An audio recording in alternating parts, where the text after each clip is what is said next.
Sir భారత రాష్ట్ర సమితి భవిష్యత్తు ఎట్లా ఉండవచ్చు? ఇక్కడ చూస్తే హామీలన్నీ కూడా గాలికి వదిలేస్తున్నారు. నానా రకాలుగా తూట్లు పొడుస్తున్నారు. కేసీఆర్ అసెంబ్లీ దగ్గరికి వెళ్ళి మాట్లాడడం మినహా బయట ఆయన పెద్దగా కామెంట్స్ మీకున్న ఇన్సైడ్ సమాచారం. కాంగ్రెస్ కూడా ఒక గేమ్ ఆడుతున్నది. ఎంతసేపు ఏంటంటే ఆ కాంగ్రెస్కి అనుకూలంగా ఉన్న ఛానల్స్ కావచ్చు, యూట్యూబర్స్ కావచ్చు, వాళ్ళు ఏంటంటే ఇక మీడియాలో వస్తున్నది 5 మంది 6 మంది పోతారు త్వరలో అని వాళ్ళు స్టార్ట్ అని చెప్పి పోయిన వాళ్ళు కూడా మళ్ళీ వెనక్కి వస్తున్నారు కదా.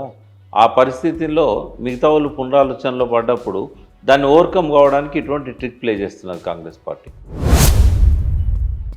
ఎప్పుడైతే మల్లకృష్ణ మోహన్ రెడ్డి గారు మళ్ళీ వెనక్కి వచ్చారో, నేను రాలేదట, అక్కడనే ఉన్నాడట. మరి కేటీఆర్ గారిని కలిసి అదంతా కలిసి కలిసి టీ తాగుతుంది తప్ప మళ్ళీ రిటర్న్ బ్యాక్ లేదని మరునాడు పేపర్లో వార్త స్టేట్మెంట్ ఇచ్చాడా ఆయన. బీఆర్ఎస్ అధికారం పోయిన వెంటనే ప్రజలు అబద్ధాన్ని నమ్మిర్రంటే ప్రజలకు నిజానిజాలు గుర్తించే శక్తి లేదని. ప్రజలు నమ్ముతారు, అబద్ధాలు ఎప్పుడు నమ్ముతూనే ఉంటారు. కాకపోతే కౌంటర్ చేస్తే నమ్మరు. కౌంటర్ చేయనప్పుడు ప్రజలను తప్పబడితే ఏమొస్తుంది? వచ్చే రాబోయే రోజులలో తెలంగాణ రాజకీయాలను బీసీలు మార్చబోతున్నారా? ఒకవేళ బీసీలు ఎదగలేకపోతే డెఫినెట్గా బీఆర్ఎస్కి ఒక మంచి స్థానం అయితే ఉంటుంది. కేసీఆర్ పట్ల ప్రజల్లో సానుభూతి అనడానికి పారామీటర్ లేదా మీకు ఎదురైన అనుభవాలు?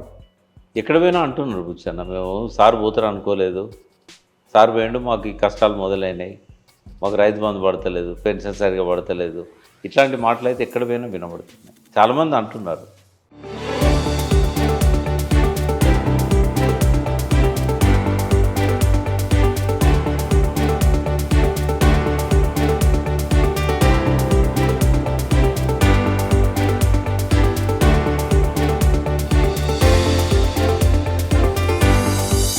నమస్తే.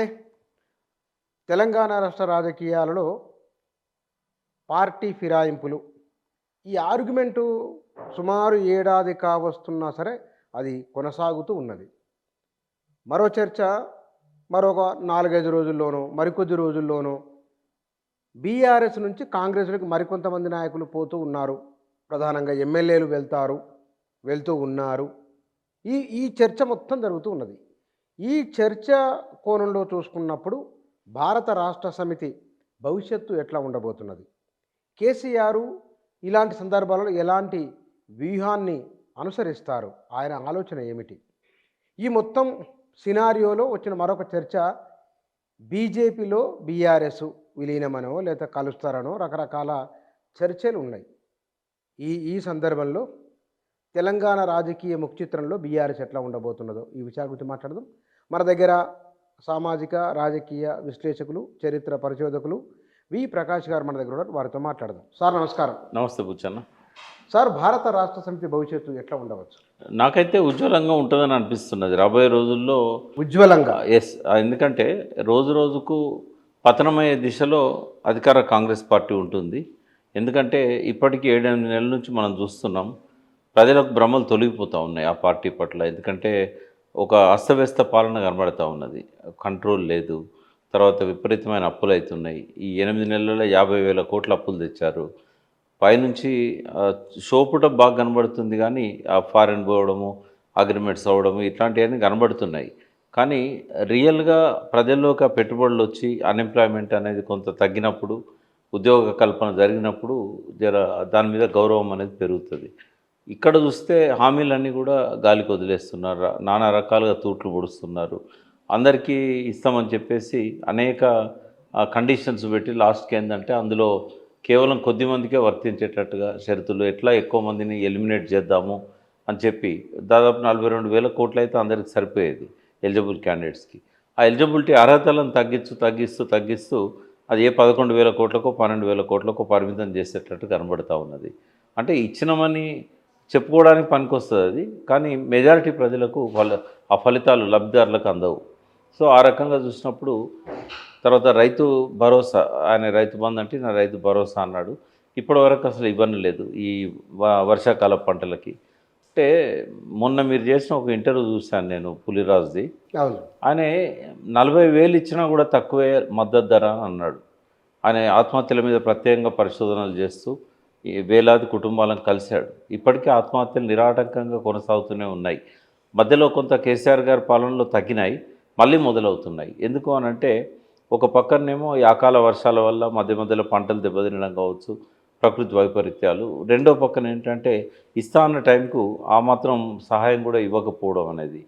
సో జూన్లో ఇవ్వాల్సిన రైతు భరోసా ఇప్పటివరకు ఇవ్వలేదు. యాసంగి పంటలకు ఇవ్వాల్సింది పంటలు కోతకొచ్చే టైంలో ఇచ్చారు. ఇవన్నీ కూడా రైతుకు మ్యాటర్ అవుతుంది. ఇప్పుడు వ్యాపారస్తులకు 1,00,000, 2,00,000, 10,00,000 పెద్ద అమౌంట్ కాకపోవచ్చు. రాజకీయ నాయకులకు కూడా అది పెద్ద అమౌంట్ కాకపోవచ్చు. కానీ ఒక రైతుకు ఒక్కొక్క ₹1,000 పుట్టియాలంటే చాలా కష్టమవుతుంది. సో ఇంకోటి టైం ప్రకారం ఇవ్వాల్సి ఉంటుంది. ఏమాత్రం కాలయాపన చేసినా కూడా ఆ ఉపయోగం లేదు, పంటలు దెబ్బతింటాయి. ఏ టైంలో అందాల్సిన డబ్బు ఆ టైంలో అందాల్సి ఉంటుంది. బట్ ప్రభుత్వం ఏమో దాన్ని పక్కకు పెట్టేసింది. ప్రెస్టేజ్గా పోయి హరీష్ రావు గారు ఆగస్ట్ 15th లోపు ఇవ్వకపోయినట్టయితే రాజీనామా చేయాలి, లేకపోతే నేను చేస్తాను అన్నాడు. కాబట్టి ఆగస్ట్ 15కి ఇస్తున్నామని చూపెట్టడానికి కొద్దిమందికి రైతు ఏదైతే ఆయన ఇస్తాన్న రుణమాఫీ ఏదైతే ఉన్నదో అనేక కండిషన్స్ పెట్టి ఇవ్వడం జరిగింది. అంటే కొన్ని డిసిషన్స్ బాగుంటున్నాయి, కానీ ఎక్కువగా ఇచ్చిన హామీలను అమలు చేయకపోవడము, అభివృద్ధి సంక్షేమం రెండు కూడా ఫోకస్ చేయలేకపోవడం. గతంలో అభివృద్ధి జరిగింది, కొంత సంక్షేమం కూడా జరిగింది. కానీ ఇక్కడ ఈ రెండింటిని కూడా నిర్లక్ష్యం చేస్తూ ఈ పాలన తీరు కొనసాగుతూ ఉన్నది. కానీ సార్, ఒక ఏడాది కూడా పూర్తి కాకముందే మీరు అంటే దాదాపు నిర్ధారణకు వచ్చి చెప్తున్నట్లుగా ఉన్నది. అంటే దిశ కనబడతా ఉంది కదా బుచ్చన్న. ఇప్పుడు ఆయనే అన్నాడు, మన అప్పులు బాగున్నాయి, ఇప్పుడు ఇచ్చిన హామీలను అమలు చేయాలంటే బాగా డబ్బు కావాలి, ఖజానా మొత్తం ఖాళీగా ఉంది అని చెప్పుకుంటూ వచ్చాడు. అంటే ఈ 7-8 నెలల్లో దాని నుంచి బయటపడడానికి పెట్టిన ఎఫర్ట్స్ ఏంటి, దిశ ఎటుందనేది, ఇప్పుడు ఆ దిశ ఎటు చూపెడుతున్నది, ఆ ప్రగతి ఏం కనబడతలేదు, అసలు హోప్ అనేది కనబడతలేదు. పైనుంచి ఇచ్చిన స్టేట్మెంట్ల వల్ల పెట్టుబడులు రాకుండా అయిపోయినాయి, రియల్ ఎస్టేట్ డమ్మాలమన్నది. ఇవన్నీ కూడా ఏంటంటే మనకు ఈ కష్టంగానే ఉన్నది. ఇవన్నీ కూడా ఈ రాష్ట్ర ఆర్థిక ప్రగతి మొత్తం కూడా ఏంటంటే సంక్షోభంలో ఉన్నది. మరి ఇట్లా కొనసాగుతున్నప్పుడు ఈ ప్రభుత్వ తీరుతెన్నులను చూస్తే ఆశాజనకంగా లేదు అనేది. దీనివల్ల రోజు రోజు కాంగ్రెస్ పార్టీ పట్ల పాలన పట్ల ప్రజలకు ఒక ఏవగింపు, అసహ్యం అనేది స్టార్ట్ అవుతూ ఉన్నది. ఎందుకంటే మీరు చూస్తున్నారు, మళ్ళీ ఉద్యోగ జేఏసీ ఏర్పడ్డది. వాళ్ళకి ఇవ్వాల్సిన డిఏల గురించి కావచ్చు, ఒక్క నెల మాత్రమే 1st తారీఖు జీతాలు పడ్డాయి. చాలామంది మళ్ళీ పెన్షనర్స్కు డబ్బులు రావడం లేదు. రిటైర్మెంట్ అయిన వాళ్ళు ఈ సంవత్సరము 40,000 మంది ఉంటారు. ఎందుకంటే కేసీఆర్ గారు 61 సంవత్సరాలు పెంచిన తర్వాత ఇప్పుడు ఈ సంవత్సరం ఎక్కువ మంది రిటైర్ అయ్యారు. ఆ టైంలో ఎవరైతే 58 ఏళ్ళు కంప్లీట్ చేసుకోకుండా కొద్ది తక్కువగా ఉన్నారో వాళ్ళంతా ఇప్పుడు ఆ 3 ఏళ్ళు 4 ఏళ్ళు కాలం కలిసి వచ్చింది కదా. ఈ 40,000 మందికి ఒక్కొక్కరికి అప్రాక్సిమేట్లీ 40 లక్షలు ఇవ్వాల్సి వచ్చినా కూడా, కొందరికి ఎక్కువ కొంత తక్కువ, యావరేజ్ ఒక 40 లక్షలు అనుకుంటే దాదాపు 16,000 కోట్లు కావాలి. ఇవన్నీ ఎక్కడి నుంచి తెస్తాడు? అంటే ఇంకోటి అనుభవం లేదు తనకి, థింక్ ట్యాంక్ లేదు వెనకాల, తనకు అనుకున్న పొలిటికల్గా తనకు సపోర్ట్గా ఉన్న వాళ్ళని తీసుకుపోయి అడ్వైజర్స్గా పెట్టుకున్నాడు. థింక్ ట్యాంక్ లేనప్పుడు ఒక ఆర్థిక నిష్ణాతులైన వాళ్ళు, ఆర్థికవేత్తలు వెనకాల లేకపోతే ఎట్లా నడుస్తుంది ప్రభుత్వం? అంటే ఒకవేళ బయటికి కనబడకపోవచ్చు, అంతర్గతంగా ఉన్నారేమో. అంటే వాళ్ళు ఉన్నట్టయితే నిర్ణయాలలో ప్రతిఫలిస్తుంది అది. వాళ్ళ విధానాలు అనేటివి బయటికి తెలుస్తూ ఉంటాయి. ఇప్పటికీ రైతులు రోజు రైతుల ఆత్మహత్యలు మనం చూస్తున్నాం, నేత కార్మికుల ఆత్మహత్యలు మనం చూస్తున్నాం. విధానాన్ని ప్రకటించి ధైర్యం చెప్పాలి కదా వాళ్ళకి, అదేది కూడా కనబడతలేదు. కానీ మరి మీలాంటి వాళ్ళు, మీరు ప్రో తెలంగాణ ఏమంటే తెలంగాణ కోసం మాట్లాడుతున్నారు కదా, ఇవాళ ఎవరు ముఖ్యమంత్రులు తెలంగాణకి దాని సానుకూల వ్యతిరేక ప్రభావాలన్నీ కూడా మరి మీరు చెప్పొచ్చు కదా వెళ్ళి. అంటే నేను అనేది ఏంటంటే మాకు కూడా కొన్ని పరిమితులు ఉంటాయి. బట్ వాళ్ళు అడగంది ఎవరు చెప్తారు? ఇప్పుడు మాలాంటి వాళ్ళను 10 మందిని పిలిచి కూర్చోబెట్టుకొని రాజకీయాలు పక్కకు పెట్టండి, ఈ రాష్ట్ర పరిస్థితి ఇట్లుంది, ఎట్లా ముందుకు పోదాము, మీలాంటి వాళ్ళు ఏమైనా దాని గురించి, ఇప్పుడు ఆరోగోపాల్ నాడు, గంట చక్రపాణి లాంటి వాళ్ళు ఉన్నారు, అటువంటి వాళ్ళని కూడా కనీసం కూర్చోబెట్టుకొని, వాళ్ళైతే నాడు పార్టీ కాదు కదా, అడగవచ్చు కదా, సలహాలు అడగవచ్చు. ఎకనమిస్టులు ఉంటారు తెలంగాణలో, ఎంతోమంది విశ్లేషకులు, ఆర్థికవేత్తలు, విశ్లేషకులు వస్తున్నారు, వాళ్ళని కూడా ఏం అడిగినట్టు కనబడదు. ప్రొఫెసర్స్ ఉన్నారు, ఫీల్డ్ మీద పనిచేసే రియల్ ఆర్థికవేత్తలు ఉన్నారు, అటువంటి వాళ్ళని కూడా ఏం కన్సల్ట్ చేయకుండా, అంటే ఇది ఎవరు ముఖ్యమంత్రి ఉన్నా ఇది నా ఒక్కని ఆలోచన ప్రకారం నడవాలి అనుకున్నట్టు ఆలోచిస్తే మాత్రం అధోగతి పాలవుతుంది రాష్ట్రం. మళ్ళీ ఇది తిరోగమన దిశలో ఉంది అని అనిపిస్తూ ఉంది. ఎంతో కొంత పురోగతి అయితే తెలంగాణ గత 10 సంవత్సరాల్లో నమోదు చేసింది అన్ని రంగాలలో కూడా. బట్ రాజకీయ కక్షలకు ఒకరి మీద ఒకరి నిందలకు అసెంబ్లీలలో ఒకరి అవతల వారిని పల్చన చేయాలనే ఆలోచనలకు 2 సెషన్లు చూసాం మనం. అది ఆ అసెంబ్లీ చాలా కాలం తర్వాత మళ్ళీ గాడి తప్పినట్టు కనబడతా ఉంది. ఎప్పుడో రేవంత్ రెడ్డి ప్రతిపక్ష సభ్యుని ఉన్నప్పుడు ఇట్లాంటి కనబడేది. మధ్యలో అంతా ప్రశాంతంగా జరిగింది. ఇప్పుడు చూస్తే ఆంధ్రలో జగన్ చంద్రబాబు నాయుడు మధ్య అసెంబ్లీలో ఎట్లా నడిచిందో మళ్ళీ ఇక్కడ అట్లాంటిదే. ఒక అర్థవంతమైన చర్చ లేదు. ఒకరి మీద ఒకరు దూషించుకోవడం, ఒక ముఖ్యమంత్రి ఉందాగా ఉండాల్సింది పోయి అనవసరంగా నోరు జారి కామెంట్స్ చేయడం, ఇట్లాంటివన్నీ కూడా ఆయన స్థాయికి తగని మాటలు మాట్లాడడం. నేను ఇక రాజకీయాలు చేయను నేను అనే అంటున్నాడు, కానీ దాన్ని నిలబెట్టుకోలేదు. చాలాసార్లు నేను అవసరాన్ని బట్టి రైజ్ అవుతాను, ఆ స్థాయికి ఎదుగుతాను అని పట్టుదల మంచిదే, ఆలోచన మంచిదే. కానీ ఆచరణలోకి వచ్చేసరికి మళ్ళీ పాత పద్ధతిలోనే ఆయనే ఈ కామెంట్స్ చేయడం, కొంచెం వెకిలిగా మాట్లాడడం, ఎద్దేవా చేయడం, అవతల వాళ్ళని హేళన చేయడం, ఈ సభలో లేని కేసీఆర్ మీద కామెంట్స్, ఇట్లాంటివన్నీ ఆయనకు శోభనివ్వవు, ఆయన తగ్గిస్తాయి. ఆయన హుందాగా నడుచుకుంటలేడనేది ప్రజలకు ఆల్రెడీ మెసేజ్ పోయింది. అట్లా ఉండకూడదు కదా. ఒక ముఖ్యమంత్రిలాగా వ్యవహరించాలి. రేవంత్ రెడ్డి ఆ స్థాయికి ఎదగాలని కోరుకుంటున్నాం. బట్ ఇంకా టైం పడుతుందేమో. బట్ ఏదేమైనా ఇప్పటివరకు జరిగిన గమనాన్ని చూసినట్టయితే సాటిస్ఫాక్షన్ లేదు, తిరోగమనంలో ఉంది ప్రభుత్వం. కోఆర్డినేషన్ కూడా ఉన్నట్టు కనబడదు. కొంత ఫ్రీడమ్ ఉంది మంత్రులకు, అంతవరకు మనం అప్రిషియేట్ చేయవచ్చు. ఇప్పుడు మంత్రులకు అనుభవం సరిగా లేనట్టు అనిపిస్తున్నది. గతంలో సమైక్య రాష్ట్రంలో వీళ్ళు పరిపాలనలో భాగస్థులు అయినప్పటికీ ఇప్పుడు తెలంగాణ రాష్ట్రంలో పూర్తిగా వాళ్ళకి ఆ స్వేచ్ఛ వచ్చింది. వాస్తవంగా రేవంత్ రెడ్డి గారు అడుగడుగునేం అడ్డుపడట్లేదు, ఎవరికి వాళ్ళకి ఇవ్వాల్సిన స్వేచ్ఛ ఇస్తున్నాడు. మరి ఇచ్చినాక దాన్ని ఉపయోగించుకొని కొంత ఎవరికి వాళ్ళు రైజ్ కావాల్సిన అవసరం ఉంది. వాళ్ళ ఫీల్డ్స్లలో వాళ్ళు ఎదగాలి బాగా. బట్ ఇరిగేషన్లో కానీ వ్యవసాయ రంగంలో కానీ అనుకున్నంత పురోగమనం అయితే కనబడట్లేదు. మంత్రులు ఇండిపెండెంట్గా నిర్ణయాలు తీసుకునే పరిస్థితి ఉన్నా కూడా వాళ్ళు తీసుకోవట్లేదు. ఒక పాలసీ అనేది తయారు చేసుకోవాలి ఇప్పుడున్న సిచ్యువేషన్ బట్టి. ఆర్థిక పరిస్థితి ఎట్లుందో వాళ్ళకి తెలుసు. ఇప్పుడున్న ఆర్థిక పరిస్థితిలో గివెన్ సిచ్యువేషన్లో ఎట్లా ముందుకు పోవాలి, ఈ హామీలను అమలు చేయడం అనేది ఒక ఎత్తు అయితే, ఉన్నదాన్ని కాపాడుకుంటూ ప్రగతిని ఎట్లా నమోదు చేయాలి అనేది ఆ దిశలో ప్రభుత్వం ఇప్పటివరకు కూడా ఆశించిన ఫలితాలను నమోదు చేయట్లేదు, ఆశించిన రీతిలో ముందుకు సాగడం లేదు. కానీ ఇక్కడ ఇంకొక అంశం మీరు చెప్పిన దానికే 10 సంవత్సరాల తర్వాత 10 ఏళ్ళు అసెంబ్లీ ఏకపక్షంగానే ఉన్నది, ఈసారి 2 పక్షాలు మాట్లాడుకుంటున్నాయి అనేవాళ్ళు కూడా ఉన్నారు ఒకటి. రెండోది అసెంబ్లీ వాయిదా లేకుండా నడిచింది, ఎక్కువ సమయం చర్చలు చేసిండ్రు అనేది ఉన్నది కదా. ఒక అంటే చర్చలు చేయడం అంటే కొంత అడుగడుగున అడ్డుపడడం, అందరూ లేవడం, మాట్లాడనీయకపోవడం, స్పీకర్ కూడా ప్రతిసారి ఇటువైపు వాళ్ళకు అవకాశం ఇవ్వడం, వాళ్ళ మంత్రులు అనే దాంతోనో ఇంకో దాంతోనో, ఇట్లాంటివి కొన్ని పద్ధతుల మీద ఒక్కొక్కరికి టాపిక్ ఇచ్చి మాట్లాడమన్నప్పుడు కేటీఆర్ గారిని మాట్లాడనిచ్చారు, హరీష్ రావు గారిని మాట్లాడనిచ్చారు. మధ్య మధ్యలో అడ్డు తగిలినా కూడా వాళ్ళు చెప్పదలుచుకున్న పాయింట్ చెప్పారు. కాంగ్రెస్లో కూడా ఒకటి పాజిటివ్ పరిణామం ఏంటంటే అద్భుతంగా మాట్లాడగలిగే వాళ్ళు కనబడ్డారు మనకు సభలో. కొత్త వాళ్ళైనా కూడా చాలామంది బాగా మాట్లాడగలిగారు. అది కొంత ఆశించిన పరిణామం. కానీ ఒక లక్ష్యం అయితే అపోజిషన్ను వీక్ చేయడానికి మాట్లాడిన మాటలే ఎక్కువగా ప్రజల్లోకి వెళ్ళిపోతాయి. అంటే వీక్ చేయడానికంటే అంటే మీరు ఇట్లా చేశారు, మీరు అట్లా చేశారు. నేనేమంటున్నాను బుచ్చన్న, అట్లా చేశారు కాబట్టే కదా అపోజిషన్లో కూర్చోబెట్టారు ప్రజలు.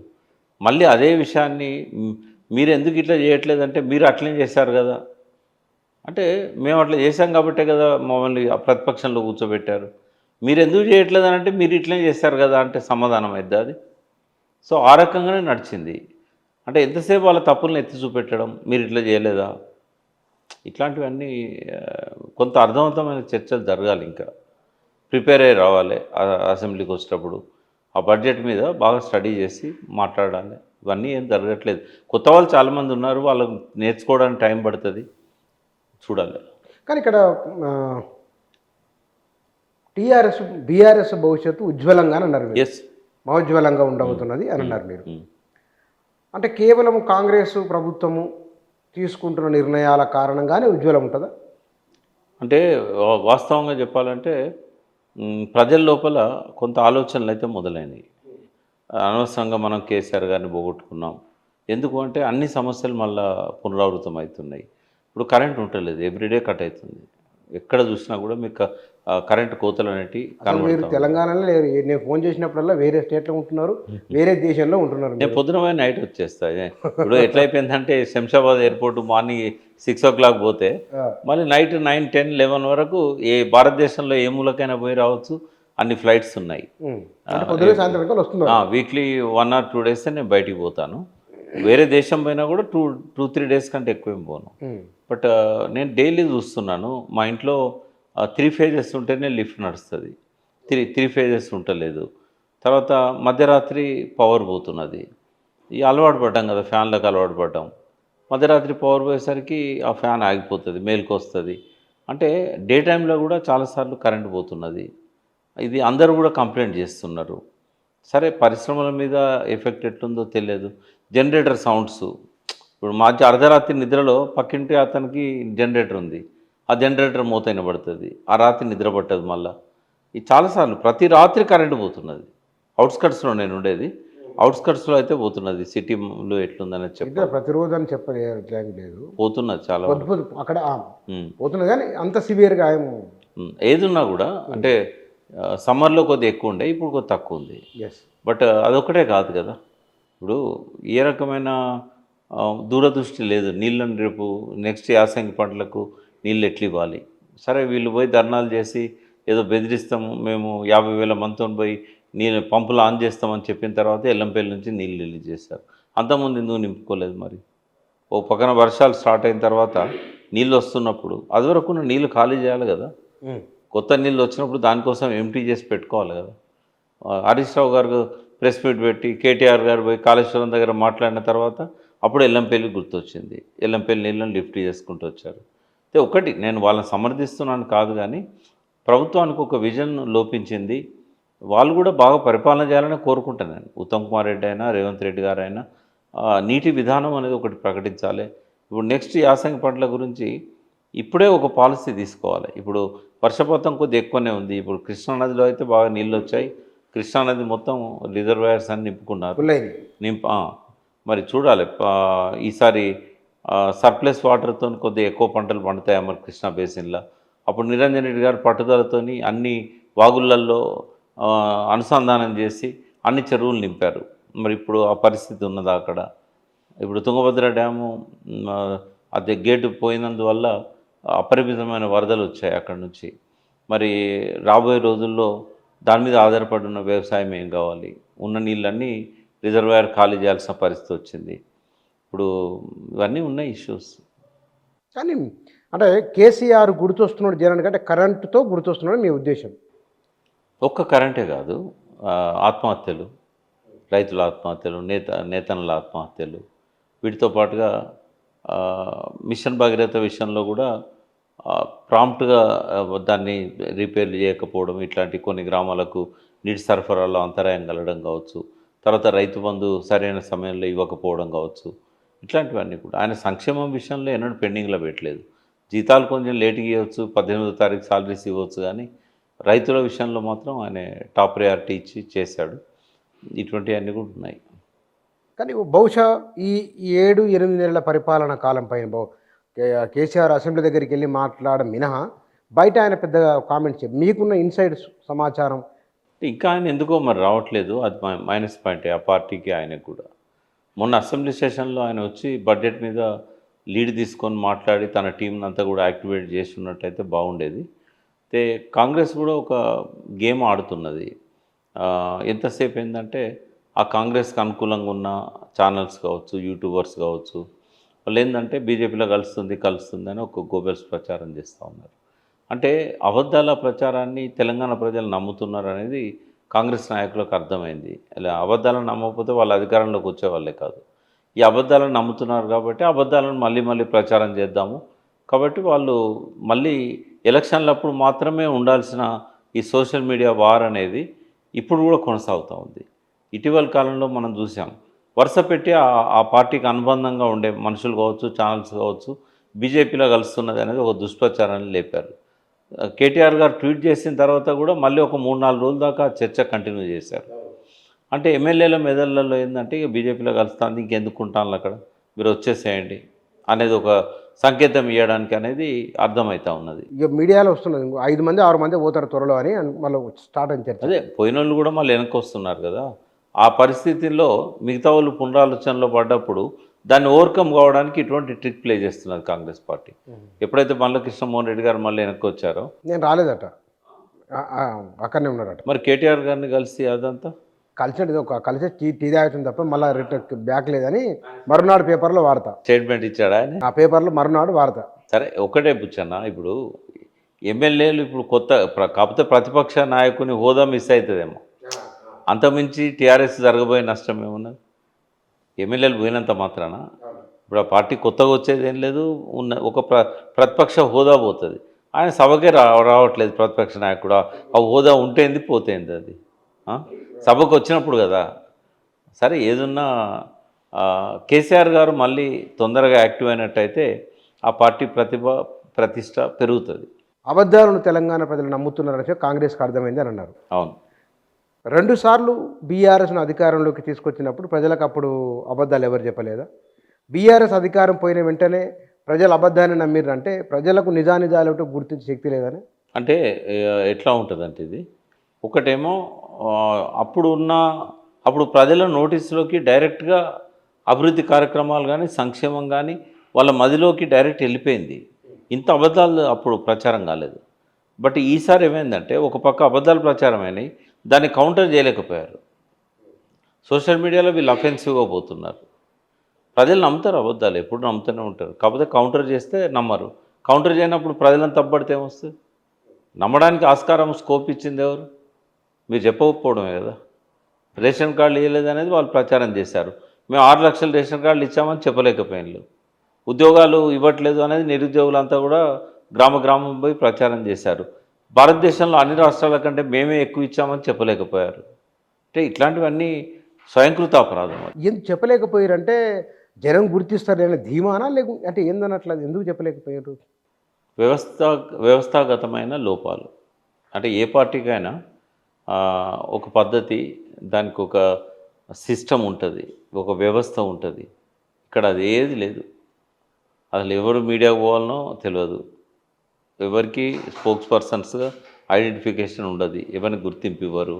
ఎవరు ఇష్టం వచ్చినట్టు వాళ్ళు పోతూనే ఉంటారు, ఏది ఇష్టం వచ్చినట్టు అది మాట్లాడుతూనే ఉంటారు. ఆ పోయే వాళ్ళకు నోట్ ఇవ్వరు, జరుగుతున్న దాని మీద ఏముండదు. అక్కడ డిస్కషన్లప్పుడు టీవీలో పోయేటోళ్ళని కూర్చోబెట్టుకుంటే వాళ్ళకు కొంత నాలెడ్జ్ వస్తుంది. ఆ రివ్యూ మీటింగ్లలో కానీ కేసీఆర్ గారి చుట్టూ జరిగిన మీటింగ్లలో కానీ మాలాంటి వాళ్ళకి అవకాశం ఉండకపోవడం. అంటే ఇదంతా ఏమైందంటే అధికారం అంతా ఒక రూమ్లో ఏం జరగాలి, ఏం జరుగుతున్నదంతా అక్కడనే పరిమితం అయిపోయింది. నాలెడ్జ్ ఉండాలి కదా మాట్లాడాలంటే. నాకు కూడా వీళ్ళు ఇన్ని లక్షల ఉద్యోగాలు ఇచ్చిండ్రు అనేది కేటీఆర్ బయటకు వచ్చి 2 రోజుల ముందు చెప్పేదాకా తెలియదు. రేషన్ కార్డులు ఇచ్చిండ్రు అనే సంగతి అయితే ఎలక్షన్లు అయినాక ఓడిపోయాక తెలిసింది. అంటే పథకాలు చాలా చేశారు. ఒక 4-5 తప్ప మిగతా పథకాల గురించి ప్రజల్లోకి చెప్పడంలో అంటే ఎట్లుంటుందంటే లబ్ధాల్లో తెలుస్తుంది కానీ అందరికీ తెలవాలి కదా. ఇన్ని డెవలప్ చేశారు, ఇంత చేనేత పాలసీ వీళ్ళు ఏం తీసుకున్నారు, దానివల్ల ఆత్మహత్యలు ఎట్లా తగ్గినాయి, రైతుల ఆత్మహత్యలు తగ్గడానికి వీళ్ళు చేసిన కాంట్రిబ్యూషన్స్ ఏంటి, సాగు ఎంత పెరిగింది, ఇట్లాంటి విషయాల మీద కొంత ఒక దశాబ్ది ఉత్సవాల కోసం ప్రిపరేషన్ ఒకటి జరిగింది. ఆ టైంలో ఏమైందంటే ఎక్కడెక్కడనో ఇంటర్నేషనల్ రెప్యుటేషన్ ఉన్న వాళ్ళను ఇట్లాంటి వాళ్ళని తీసుకొచ్చి వీడియోలు చేయించారు. ఆ వీడియోలు రిలీజ్ చేయలేదు. మీకు గుర్తుండాలి, 9 ఏళ్ళు కంప్లీట్ కాగానే దశాబ్ది ఉత్సవాలను మొదలుపెట్టారు. వాటి కోసం చాలా హంగామా జరిగింది. కొన్ని 100 కోట్లు ఖర్చు పెట్టి వీడియోలు తీయించారు. వీడియోలు ప్లే చేశారా? బయటకి ఏం కలవాలి. కేసీఆర్ గారి ఉద్దేశం ఏముండే అంటే ఎన్నికలు రాబోతున్నాయి, మళ్ళీ దశాబ్ది ఉత్సవాలు ఎన్నికల తర్వాత వస్తాయి కాబట్టి ఈ ఎన్నికలలో మనం చేసిన ఏంటి అని చెప్పుకోవడానికి ప్రతి రంగానికి సంబంధించిన ఆ ఫలితాలను మనం చేసిన ఎఫర్ట్స్ను ప్రజల్లోకి పోవాలి అని ఆయన పెట్టాడు. కానీ అది అక్కడున్న అధికార యంత్రాంగం కావచ్చు, ఆ చీఫ్ మినిస్టర్ ఆఫీస్లో ఉన్న వాళ్ళు కావచ్చు, డిఐపిఆర్లో ఉన్న వాళ్ళు కావచ్చు, వాటిని అనుకున్నంత రీతిలో బయటికి తీసుకురాలేకపోయారు. షార్ట్ టైంలో ప్లాన్ చేశారు. అది కూడా తెలంగాణకు సంబంధం లేని వాళ్ళను ఆ వీడియోలు మేకింగ్ కోసం పెట్టారు. ఎందుకు ఆ నిర్ణయం తీసుకున్నారు? నాకు తెలిసి ఒక 2-3 ఉన్నారేమో. సతీష్ గారు కావచ్చు, ఇంకా పూర్ణ, ఇంకొక 2-3 తీశారు తెలంగాణ వాళ్ళు. మిగిలిన వాళ్ళంతా నాన్ తెలంగాణ. వాళ్ళకు ఆ సబ్జెక్ట్ అర్థం కావడానికే ఆ పుణ్యకాలం అంతా పోయింది. సబ్జెక్ట్ అర్థమైనాక వాళ్ళు ఆ ఫిల్మ్ మేకింగ్ చేసేవరకే దశాబ్దోత్సవాలు స్టార్ట్ అయినాయి. ఏదైనా కావచ్చు, వాళ్ళు ఎందుకు ఇట్లా ఇచ్చారంటే గర్కా మురిగి దాల్ బరాబర్. ఇక్కడోళ్ళ ప్రతిభ వాళ్ళకి అర్థం కాకపోవచ్చు. బయటోళ్ళు అయితే బాగా చేస్తారని చెప్పి నమ్మవచ్చు. తెలంగాణ ఉద్యమంలో పాల్గొన్న వాళ్ళు, తెలంగాణ ప్రజలు ఒక తాటిపైకి తీసుకొని రాగలిగిన వాళ్ళు, వాళ్ళకంటే బయటి వాళ్ళకి ఎక్కువ విషయాలు తెలిసే అవకాశం ఉంటుంది అని నమ్మిండ్రా వీళ్ళు? తెలంగాణలో జరిగిందన్నంతగా కొన్ని యుగాలుగా మనము దాన్ని డివైడ్ చేస్తే అదంతా అహంకార యుగం కదా. ఆ ఈగో చాప్టర్ అది. ఆ టైంలో నేను చెప్పిందే వేదం. నేను ఎవరికి చెప్తే వానికి ఇవ్వండి.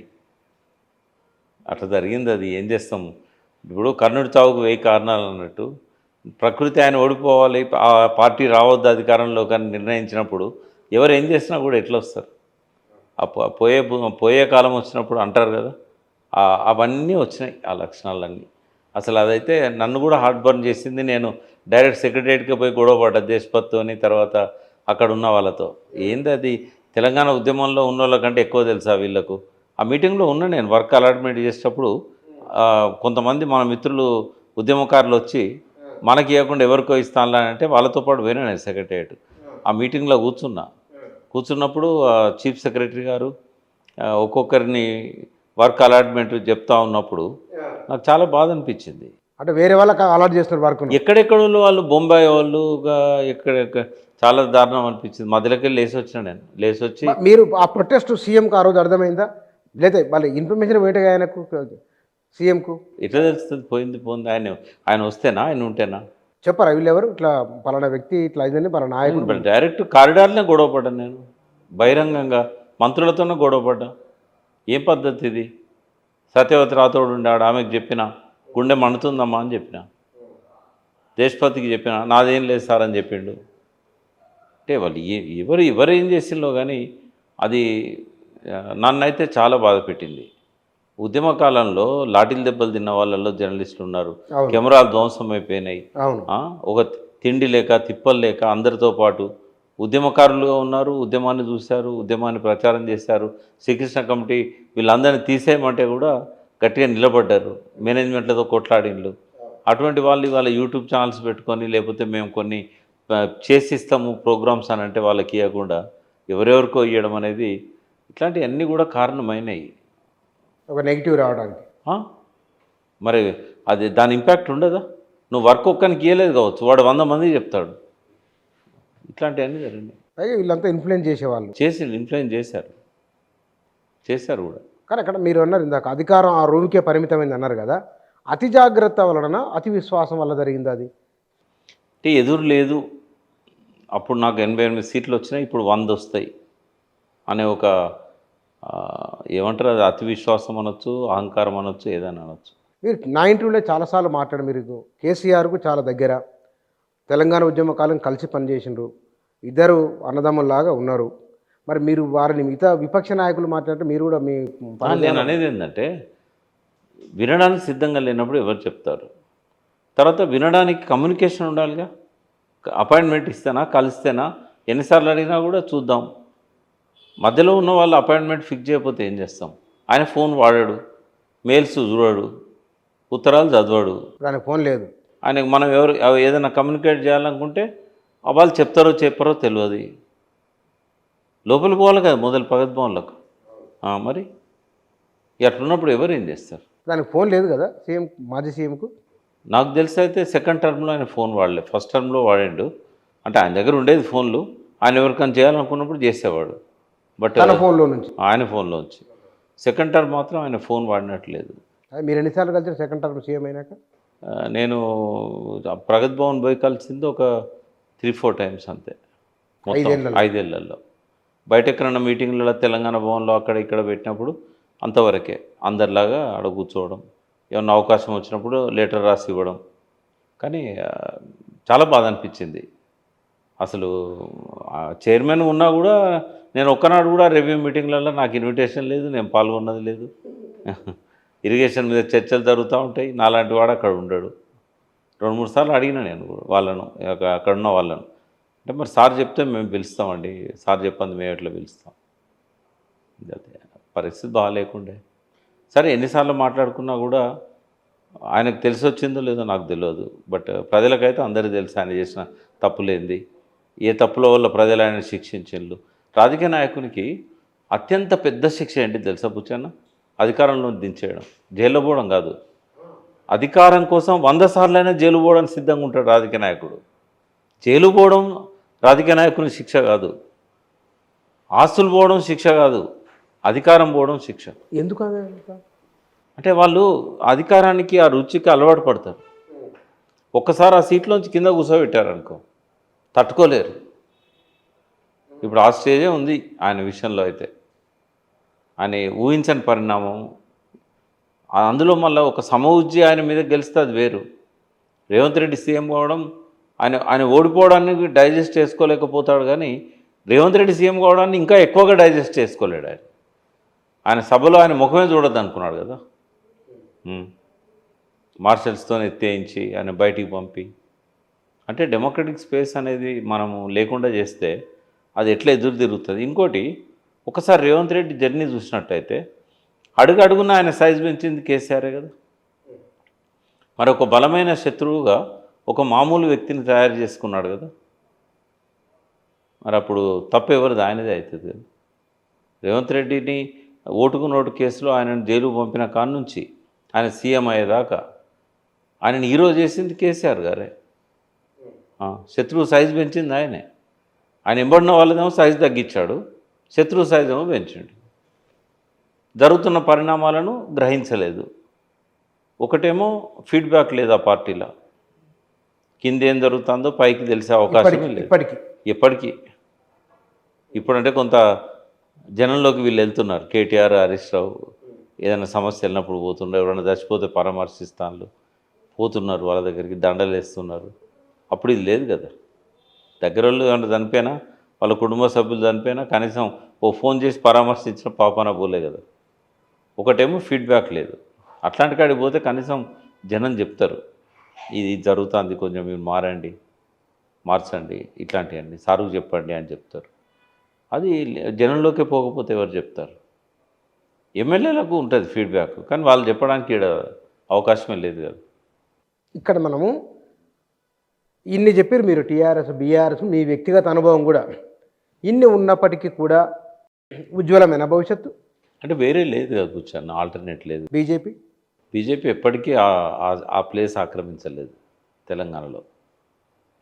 సాధ్యం కాదు.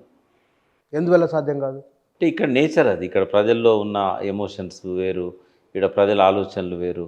నార్త్ ఇండియాలో బీజేపీ బాగా పనిచేస్తుంది, కానీ సౌత్ ఇండియాలో పనిచేయదు.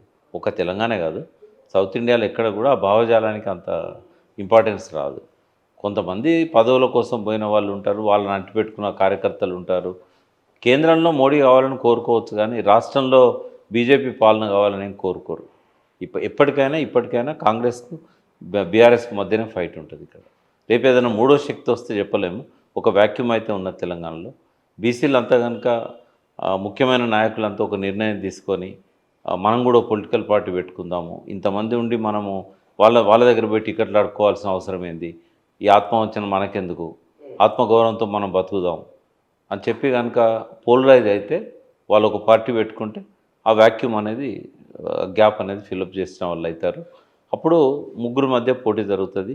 వీళ్ళు బీజేపీతోనో లేకుంటే బీఆర్ఎస్తోనో కాంగ్రెస్తోనో ఈ బీసీ ఫ్రంట్ అలయన్స్ పెట్టుకుంటే అధికారంలోకి వచ్చే అవకాశం ఉంటుంది. ఉందా? స్కోప్ ఉందా? మీరు 100% ఉంది. అది తెలంగాణలో 100% ఉంది. మొన్న మంచి అవకాశం వచ్చింది, కానీ ఏ బీసీ కూడా మొన్నటి ఎన్నికల కంటే ముందు ఆ పరిస్థితిని అర్థం చేసుకోలేదు, బయటికి రాలేదు, పార్టీ పెట్టలేదు, ఆ స్పేస్ను ఉపయోగించుకోలేకపోయారు. ఒక 2 years బ్యాక్ కనుక బీసీలో ఒక పార్టీ పెట్టుకొని ఉంటే మొన్న అధికారంలోకి వచ్చే అవకాశం ఉండే. కనీసం టీఆర్ఎస్తో కలిసన్నా గవర్నమెంట్ ఫామ్ చేసేవాళ్ళు. కాంగ్రెస్ ఏకపక్షంగా అధికారంలోకి వచ్చేది కాదు. మరి మీరు ఊరుకోరుగా ఏదో ప్రయత్నం చేస్తుంటారు, ఎవరికైనా అడ్వైజ్ ఇచ్చారా మరి పార్టీ? లేదు, ఇప్పుడు మనకు ఈ టైము రాంగ్ టైము. ఒక 2 years తర్వాత ఆ ప్రయత్నాలన్నీ మొదలు పెట్టవచ్చు. అలాని మీ దృష్టిలో ఉన్నారు కొంతమంది వాళ్ళంతటి వాళ్ళే ప్రయత్నాలు చేస్తున్నారు. వాళ్ళకు సపోర్ట్ ఇస్తే సరిపోద్ది కదా. వాళ్ళంతటి వాళ్ళు ఆ ప్రయత్నాల్లో ఉన్నారు కదా. నేను మొన్న ఎగ్జిబిషన్ గ్రౌండ్లో శివశంకర్ గారి జయంతి అయింది. వక్తలంతా బీసీలు రాజ్యాధికారంలోకి రావాలని అంటున్నారు. కానీ ఎట్లా వస్తారు బీసీలు రాజ్యాధికారంలోకి? కేశవరావు గారు మాట్లాడినప్పుడు చెప్పిండు, ఇక్కడ ఇదివరకు తెలంగాణ రాష్ట్ర సమితి పార్టీ పెట్టినప్పుడు దాని వెనకాల పనిచేసిన ప్రకాష్ ఉన్నాడు, ఇంకా కొంతమంది పెద్దలు ఇక్కడనే కూర్చొని ఉన్నారు, చిరంజీవులు గారు చేస్తున్నారు, మీరంతా కలిసి ఆలోచించండి, ఊరికే రాజ్యాధికారంలోకి రావాలంటే వస్తారా? దానికి ఏదైనా ఒక రోడ్ మ్యాప్ ఉండాలి కదా అన్నప్పుడు నేను నా వంతు వచ్చినప్పుడు నేను చెప్పాను, ఏం చేస్తే అధికారంలోకి వస్తారు? ఒక రాజకీయ పార్టీ స్టార్ట్ చేయాలంటే బీసీలకు ఏం కావాలి? నంబర్ 1 ఏంటంటే బీసీలో జరుగుతున్న అన్యాయాలు ఏందో బీసీలకు తెలియాలి. తెలంగాణ సో ఎట్లొచ్చింది? తెలంగాణలో జరుగుతున్న అన్యాయాలు ఏందో తెలంగాణ ప్రజలకు తెలిసే విధంగా భావజాల వ్యాప్తి జరిగింది. భావజాల వ్యాప్తి కంటే ముందు అధ్యయనం జరిగింది. ఈ అధ్యయనం భావజాల వ్యాప్తి లేకుండా బీసీలు ఎట్లా ఒకటవుతారు? అది జరిగినప్పుడు ఏమైందంటే కొత్త నెత్తురు వస్తుంది. ఈ కొత్త నెత్తురు వచ్చినాక వాళ్ళ సమస్యల మీద పోరాటాలు మొదలుపెట్టాలి, వాళ్ళని రాటు తేల్చాలి. ఆ తర్వాత రాజకీయ శక్తిగా వాళ్ళు ఎదగడానికి ప్రయత్నం చేస్తారు. ఆ టైంలో నిర్మాణం అనేది చాలా చాలా ఇంపార్టెంట్. దీనికి కావాల్సిన వనరులన్నీ సమకూర్చుకోవాలి. బీసీలలో చాలా డబ్బున్న వాళ్ళు ఉన్నారు, అమెరికాలో ఉన్నారు, ఆస్ట్రేలియాలో ఉన్నారు, లండన్లో ఉన్నారు, దుబాయ్లో ఉన్నారు, ఇక్కడ ఉన్నారు, వేరే రాష్ట్రాల్లో వ్యాపారాలు చేస్తున్న వాళ్ళు ఉన్నారు. వీళ్ళందరినీ పోలరైజ్ చేయాలి. కాన్షీరామ్ ఎట్లయితే దళితులలో ఒక బాంబ్ సెఫర్ పెట్టి ఆ రకంగా ప్రతి నెల కొంత ఇన్కమ్ క్రియేట్ చేసుకోగలిగాడు, అది చేయగలగాలి. తెలంగాణ కావాలని చాలామంది అన్నారు, కానీ కేసీఆర్ వచ్చేదాకా అది కదలలేదు. అంటే ఒక నాయకుడు కావాలి. ఆ నాయకుడు అందులో నుంచి అన్న రావాలి, ఉద్యమాలలోంచి, లేదు అని అంటే రెడీమేడ్ నాయకుడిగా ఉన్నవాడిని తీసుకొచ్చన్న ముందు పెట్టాలి. దానికి ఐకాన్ కావాలి. ఐకాన్ అన్నప్పుడు శివశంకర్ను పెట్టుకోమని చెప్పాం. బీసీలకు అంటే ఏ కులానికి ఆ కులానికి చేసిన వాళ్ళు చాలామంది ఉన్నారు. దొడ్డి కొమరయ్య వాళ్ళ యాదవులకు ఐకాన్గా ఉన్నాడు, చాకలైలమ్మ చాకలి వాళ్ళకి ఐకాన్గా ఉంది, తెలంగాణకు జయశంకర్ గారు ఐకాన్గా ఉన్నారు. అట్లనే జ్యోతిబా పూలేని మనం తీసుకొచ్చి ఐకాన్గా పెట్టుకున్నాం. కానీ తెలంగాణలో కూడా బీసీల కోసం పనిచేసిన వాళ్ళ జాబితాను మనం చూసినట్టయితే 1952 నుంచి 72 దాకా శివశంకర్ గారు ఆ రిజర్వేషన్ల కోసం కొట్లాడింది. వాళ్ళ ఆయన పుణ్యమే ఇవాళ బీసీలకు రిజర్వేషన్లు అమలవుతున్నాయి తెలంగాణలో. అంటే మరి మండల్ కమిషన్ నివేదిక రావడానికి మా బీపీ సింగ్ను కన్విన్స్ చేసి దాన్ని ఆమోదింపజేయడానికి శివశంకర్ గారి పాత్ర ఉంది. మరి ఆయన గురించి ఎవరికి తెలియదు. మొన్న ఫస్ట్ టైం చాలామంది స్టేజ్ మీద మాట్లాడుతుంటే విని ఆశ్చర్యపోయారు. మరి అటువంటి వ్యక్తిని ఒక ఐకాన్గా పెట్టుకుందాం. తర్వాత మనకు కూడా ఒక విగ్రహం కావాలి, తెలంగాణ తల్లి విగ్రహం ఉన్నట్టుగా ఒక విగ్రహాన్ని మనం బీసీలకు సంబంధించిన ప్రతి ఊరూరా వాడవాడ అంబేద్కర్ విగ్రహాలు ఎట్లుంటాయో శివశంకర్ విగ్రహాన్ని అట్లా పెట్టుకోవాలా. పెట్టుకొని బీసీలలో ఉన్న ప్రధాన కులాల వాళ్ళందరినీ ఈ ఉద్యమంలో భాగం చేయాలా. వాళ్ళకు జరుగుతున్న అన్యాయాలు, ఈ సగభాగం ఉన్న బీసీలకు బడ్జెట్లో కనీసం 5% వాటా కూడా దక్కడం లేదు. మరి దళితుల కంటేనేమో వాళ్ళకు సపరేట్గా వాళ్ళకు ఫండ్స్ ఉంటాయి, సీట్లు ఉంటాయి, వాళ్ళది ఒక పద్ధతి ఉన్నది. బట్ ఆ పద్ధతి బీసీలకు లేదు. అందరికంటే అత్యంత బడ్జెట్లో నష్టపోతున్న వాళ్ళు బీసీలు. కాబట్టి ఈ జరుగుతున్న అన్యాయాలు ఏంటి, ఏ పాలనలో బీసీలకు ఏం ఒరిగింది, బీసీల అభ్యున్నతికి ఎవరేం చేశారు, ఈ విషయాల మీద చర్చ జరగాలి, ముందు అధ్యయనం జరగాలి. దీనికి ఒక చిరంజీవులు గారి ఆధ్వర్యంలో ఒక రీసెర్చ్ అండ్ డెవలప్మెంట్ సెంటర్ పెట్టమని చెప్పాం. ఇవన్నీ కూడా ఆ రోజు ఎక్కువ మీడియా కవర్ కాలేదు. బట్ నేను మీ ద్వారా కూడా చెప్తున్నా, బీసీలకు రాబోయే 4 ఏళ్లలో ఇవన్నీ చేయగలిగితే అధికారంలోకి రావడానికి అవకాశం ఉంది. తమంతట తాము రాకపోయినా ఈ 3 పార్టీలలో ఏదో ఒక పార్టీ పట్టుకొని దాని ద్వారానైనా అలయన్స్ అనేది ఒకటి మిశ్రమ ప్రభుత్వం వస్తుంది. ఇట్లా ఎట్టి పరిస్థితుల్లో ఏకపక్షంగా ఎవరు అధికారాన్ని ఫామ్ చేయలేరు తెలంగాణలో.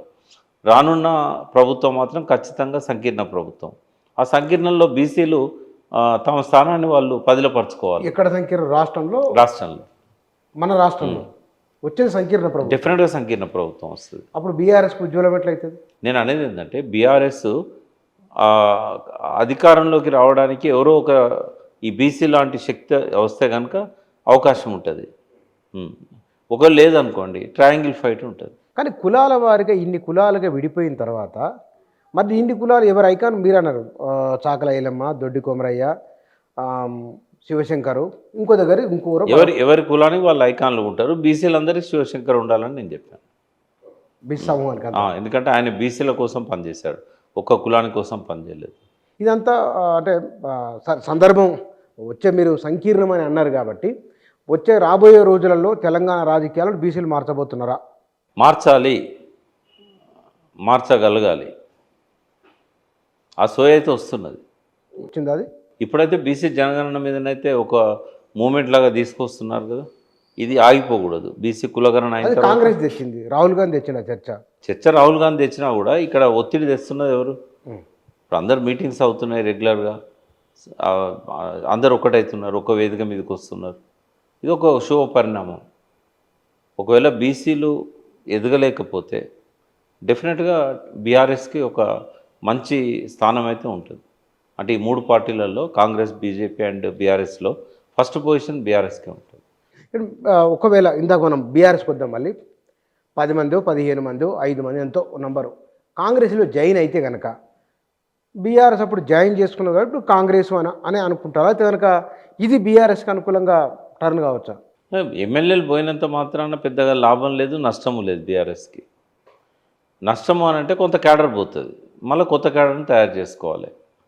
అయితే బుచ్చన్న, ఒక హోపు, ఒక నమ్మకం, ఒక ఆశ, ఒక నమ్మకం, వీళ్ళు లేస్తారు, కొత్త రక్తాన్ని ఎక్కిస్తారు, కేసీఆర్ గారు మహావ్యూహకర్త, ఆయన సైలెంట్గా ఉండడు అని ఇవన్నీ ఆశలు, నమ్మకాలు.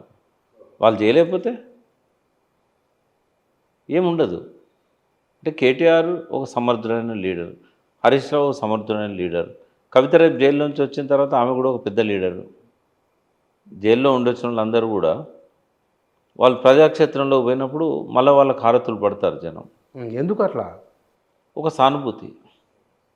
అట్లా వీళ్ళందరూ ఒక కుటుంబం అయినా కూడా ఒక బలమైన నాయకత్వం ఉన్న కుటుంబం అది. ఈ కేసీఆర్కు అధికారంలోకి దిగిపోయిన తర్వాత కొంత సానుభూతి వచ్చింది వాస్తవం. పార్లమెంట్ ఎలక్షన్లో అది ప్రతిబింబించలేదు, కానీ జనం మనసులో అయితే ఉంది. అంటే మీరు కేసీఆర్ పట్ల ప్రజల్లో సానుభూతి అనడానికి పారామీటర్ లేదా మీకు ఎదురైన అనుభవాలు? ఎక్కడ పోయినా అంటున్నారు బుచ్చన్న, మేము సార్ పోతారు అనుకోలేదు, సార్ పోయిండు, మాకు ఈ కష్టాలు మొదలైనాయి, మాకు రైతు బంధు పడతలేదు, పెన్షన్ సరిగా పడతలేదు, ఇట్లాంటి మాటలు అయితే ఎక్కడ పోయినా వినబడుతున్నాయి. చాలామంది అంటున్నారు. అనేవాళ్ళు రాజకీయ నాయకులు కాదు, మామూలు ప్రజలు అంటున్నారు. కానీ ఎలక్షన్లల్లో ఇప్పుడు ఇమ్మీడియట్గా ఎలక్షన్ జరిగితే అది ప్రతిఫలించకపోవచ్చు, కానీ 4 ఏళ్ళ తర్వాత కదా టైం ఉంది. కానీ రేవంత్ రెడ్డి గారికి కూడా ఒక మంచి అవకాశం ఉన్నది. తను ఈ బడ్జెట్ ఒకటి సమకూర్చుకోగలిగితే, మాట్లాడే ధోరణిని మార్చుకోగలిగితే పికప్ కాగలుగుతాడు. కానీ ఆయన 8 నెలల్లో ఆయన పనితీరు చూసినప్పుడు, సరే పార్లమెంట్ ఎన్నికలు అయిపోయిన తర్వాత కూడా అసెంబ్లీ సెషన్లో ఆయన వ్యవహార శైలి చూసినప్పుడు ఈయనేం మారతలేడు అని నిరాశ, అంతే. ఆయన మారాలని కోరుకుంటాం. మార్చుకుంటే మారితే కొంచెం ప్రజలు ఒక నమ్మకాన్ని కలిగిస్తాడు కదా, యంగ్ డైనమిక్ లీడర్ అనేది ఒకటి ఉంటుంది కదా, అది చూపెట్టగలగాలి ఆయన.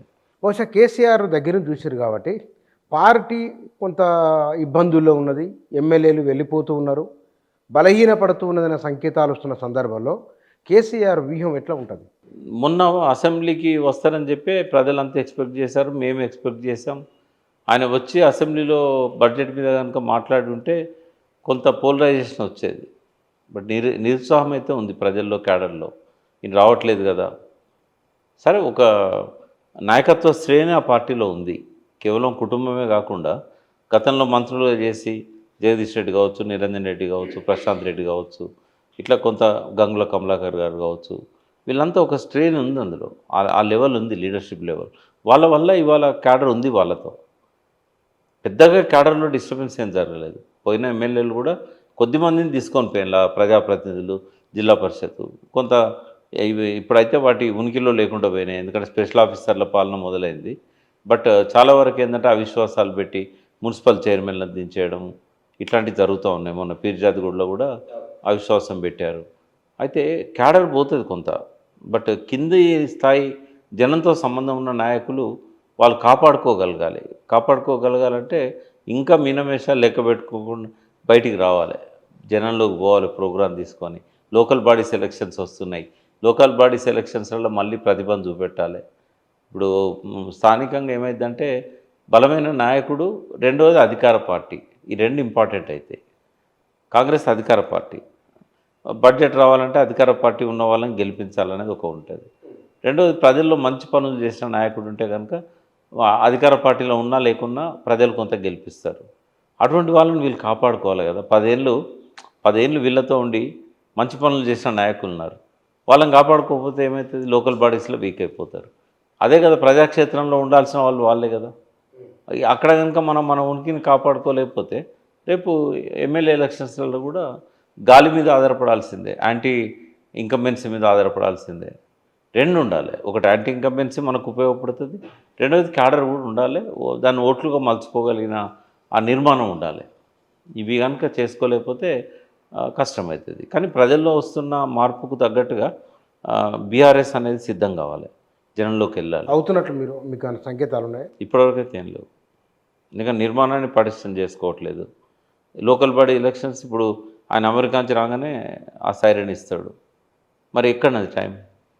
కేసీఆర్ గారు మళ్ళీ ఒక జనంలోకి ఇట్లా పోయి ఇట్లా చేయి ఊపి ఇట్లా అంటే ఓట్లు పడాయి, మొత్తం యాత్ర పెట్టుకోవాలి, ఊరూరా కొంత ప్రభావితం చేయగలిగేటట్టు ఉండాలి. అది ఇంకా మొదలే కాలే కదా. ఇప్పుడు ఆయన కూడా వయసు పైబడింది కదా, మునుపడంత యాక్టివ్గా ఉండగలరా? వయసు పెద్దగా కేసీఆర్కి అడ్డమని నేను అనుకోను. ఆయన మానసిక స్థైర్యం అటువంటిది. ఆయన గట్టిగా అనుకుంటే ఆయన ఎన్నడూ ఆరోగ్యంగా ఉన్నాడు బుచ్చన్న. ఎన్నోసార్లు యాత్రలు చేశాడు, 97 మీటింగ్స్ చేశాడు అసెంబ్లీ టైంలో. అప్పుడు ఏమన్నా హెల్తీగా ఉన్నాడు అనుకుంటున్నాం? ఎప్పుడు జలుబు ఇవన్నీ ఉంటాయి ఆయనకు, బట్ మనోధైర్యం అనేది ఉంటుంది. కానీ ఇప్పుడు ప్రతిపక్ష నాయకుడుగా పోవాలి కదా జనంలోకి. అప్పుడు అధికార ముఖ్యమంత్రిగా పోయిండు. అప్పుడు కొంచెం ఇంకా ఆయన లోపల ఆ శక్తి రావాలి. ఏది ఎట్లున్నా కూడా ఆయన జనంలో పోతే మార్పు అయితే కనబడుతుంది. ఇప్పుడు వస్తున్న ప్రజల లోపల కాంగ్రెస్ పట్ల వచ్చే వ్యతిరేకతను తను కొంత ఎన్క్యాచ్ చేసుకోగలుగుతాడు. కానీ ఆయన కదలకపోతే మాత్రం కేవలం హరీష్ మీదనో కేటీఆర్ మీదనో వదిలేసినట్టయితే ఉపయోగం ఉండదు. ఎందుకు కదలడానికి కొన్నిసార్లు అంటారు కదా, ఎందుకు ఎవరిని కలవరు లేకపోతే కదలడు అని అంటారు కదా, ఏమిటి? అది ఆయనే చెప్పాలి సమాధానం. ఇప్పుడు ఫామ్ హౌస్లో ఉండే బదులు రోజు 2 గంటలు తెలంగాణ భవన్లో వచ్చి కూర్చుంటే మళ్ళీ పాత వాళ్ళంతా మళ్ళీ దగ్గర అవుతారు కదా. జర్నలిస్టులు కూడా కనీసం కలవాలనుకున్న వాళ్ళు. ఇప్పుడు ఇదివరకు ఆయనకు జర్నలిస్టులతో మంచి సంబంధాలు ఉండేది, అందరికి ఫోన్లు చేసి విషయాలు తెలుసుకునేటోడు.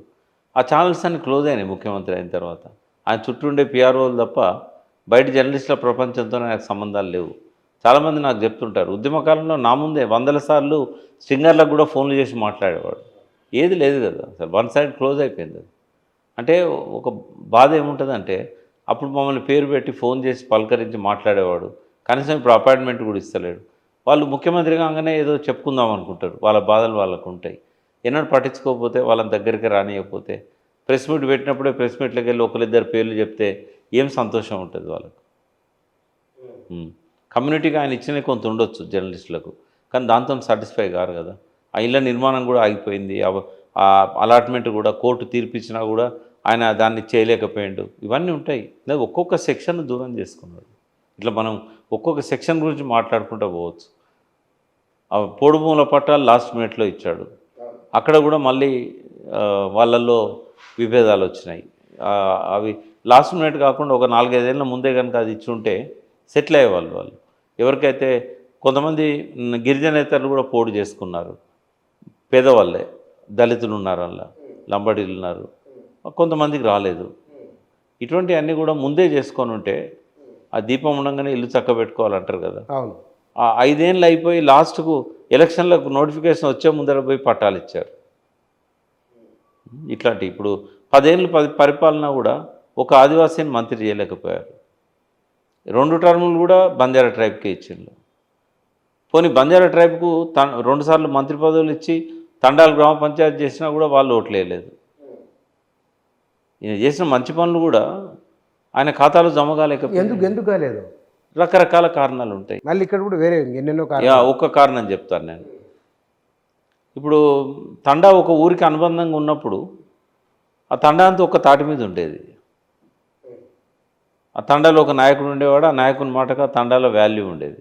తండా గ్రామ పంచాయతీ అయినాక వార్డు మెంబర్ల దగ్గర నుంచి సర్పంచ్ దాకా కొట్లాటలు వచ్చి వర్టికల్గా డివిజన్ వచ్చింది. ప్రతి తండాల లంబాడీలు 2 వర్గాలు అయిపోయింది. ఆయన మంచి చేయకపోతే చెడు ఎదురైంది. కానీ వాస్తవం మంచిది కదా, వాళ్ళ డిమాండ్ కదా అది, వాళ్ళ డిమాండే. కానీ ఆయన అంత లోతుగా ఆలోచించలేదు. ఈ తండాలు మళ్ళీ రాజకీయ చిచ్చు మొదలవుతుంది, వర్గాలు అవుతాయి, కులకట్టు పోతుంది, తెగ కట్టు పోతుంది అని సింపుల్గా ఉంటుంది చూస్తే. కానీ ఓట్ బ్యాంకు దెబ్బ పడుతుంది కదా. దళిత బంధు ఉంది, చాలా మంచి పథకమే. దాన్ని ఇంప్లిమెంట్ చేసే క్రమంలో వాళ్ళకు నమ్మకం ఇవ్వలేకపోయాడు, అందరికి వస్తుందనే నమ్మకాన్ని కల్పించలేకపోయాడు.